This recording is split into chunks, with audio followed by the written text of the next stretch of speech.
проблемите кои што беа во првата, инаку во 2016 година првата фаза требаше конкретно да биде завршена во септември месец.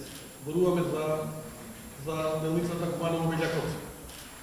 Во изминатиот период, кога дојде новата влада, преговараме со изведувачот, со надзорот, држиме редовни состаноци со вице-премиерот и со министерот за финансии и службите. И мислам дека сме близки до решение за да се подпише анекс на договор, или имаше сериозни проблеми таму, и во дело на експроприации посебно. Така да надминувањето на тие проблеми очекуваме во многу брз временски период да заврши сега. И да продолжи изградбата таму, рокот ќе биде 18 месеци за завршување комплетно. Тоа очекувам од почетокот на наредната година, да биде во тој рок од 18 месеци, комплетно да биде завршена таа делница. Во втората делница, која што е од Белјаковци до Крива Паланка.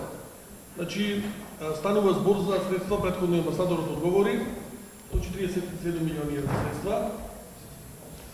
Првата преквалификација е завршена во месец ноември на изведувач. Значи, очекуваме во следните месеци да се избере изведувач и од 2019 година да отпочне изградбата и таа би траела 4 години и би завршила во 2023 година.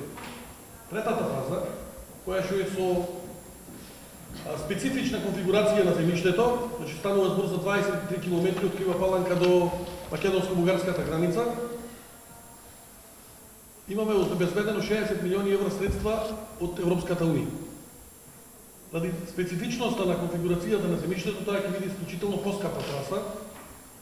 Предвидувањето се дека ќе биде над 350 милиони евра. Така да очекуваме дека таа делница ќе биде комплетно завршена од 2025 година. Тоа е согласно и договорот кој што е направен со Република Бугарија и моите очекувања се дека оваа динамика ќе биде цело запазена, се со цел да бидејќи станува збор за прашање кое што е актуализирано изминатите на 20 години.